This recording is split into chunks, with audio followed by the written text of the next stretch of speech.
The history of elections in Kenya has always been marred by violence.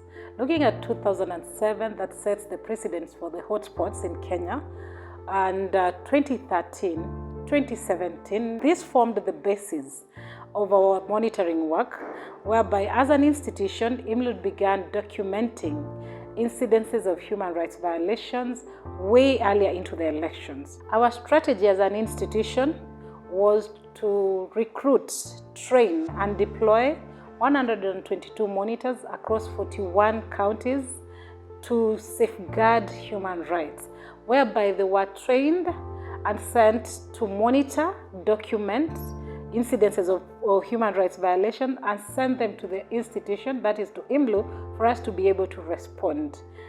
This electioneering period saw us deploy the monitors early enough from March 2022, whereby we had them to monitor before, during, and after the elections. Out of their good work, we were able to receive 12,333 reports through Kobo. We also had a toll-free line that was a real-time investment, whereby as an institution, we used it through the toll-free. We were able to receive calls and respond to human rights violations. It is through this work that IMLU documents 5 incidences of death during the election period. This is the 2022 period, unlike previous elections. Elections in Kenya stopped being peaceful and objective, and competition for power was the game, and we saw a lot of brutality, both of formal and informal gangs, including the police, killings, torture, incitement, and sexual and gender-based violence. And therefore, we kind of drove a narrative that was very negative towards security and peace of the people. There are people in this country who every 5 years dread the 5th year, because every 5th year they are displaced from their homestead and their residences. Every 5 years. There are youth in this country who get hurt every 5th year. But this time around, we were praying that we have a better experience. And I think it's by the grace of God that we got this great experience and a different experience, but also through our own interventions for the last 5 years. So we're also celebrating our struggle for change, our struggle to transform our lives and our experiences in this country. We have just concluded the 9th August 2022 election, and you can already tell that the political organization has begun, and that you can actually almost tell that the formation of this government was informed possibly by the 2027 election.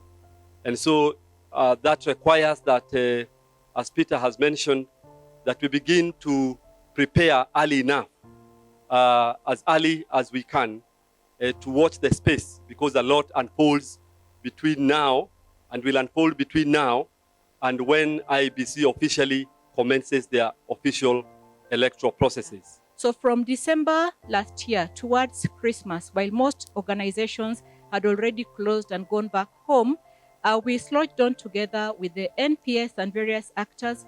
We drew up an implementation plan and roadmap on how we can work jointly as duty bearers, right holders, with the support of development partners to ensure that the election security arrangement plan indeed prioritizes prevention and response to human rights violation, including SGBV that has always been prominent in the past electoral period. The 2 days that we are here in Nairobi, we had came to launch a report regarding the documentation and reporting that we had done on election, particularly on issues of election malpractices, issues of election sexual and gender-based violence that we have documented for the last 8 months through the support of IMLU and some other partners. Mimi niko na furaha siku ya leo kuungana nanyi kwa hii kuzindua ripoti ambaye ni kazi ambayo tulifanya pale mashinani, na ninashukuru na ninasema mambo yote ambayo tumeweza kuiona siku ya leo ni yale ambayo tuliweza kupeana tukiwa pale nyanjani. Tuliweka katika ripoti zetu yenye huwa tulikuwa tunatuma katika organization yetu ya IMLU. Tunaona yote imeweza kuafikiwa, na kitu ambayo tunasema ni kuwa ikaweza kutekelezwa, kwa sababu ni mambo nyeti sana na itatusaidia kama monitors pale kwa ground, especially recommendations. Kipengele ambacho sisi tungependelea, kwa sababu wale security wenyewe ni kama ambao hakujipanga kwa huu utaratibu wa election.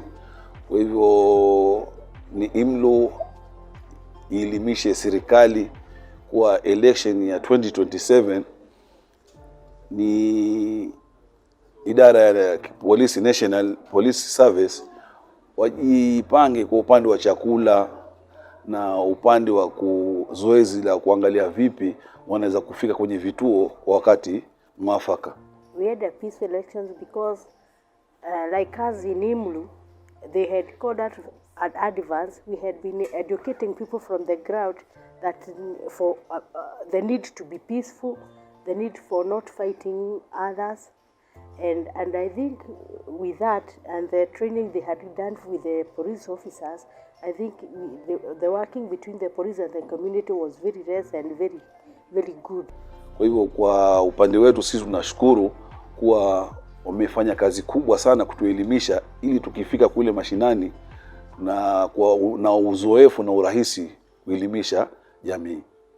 This culmination of this great work that we've been able to do culminates into the launch of this book, Frontlines of Democracy, while safeguarding human rights violations in the 2022 elections.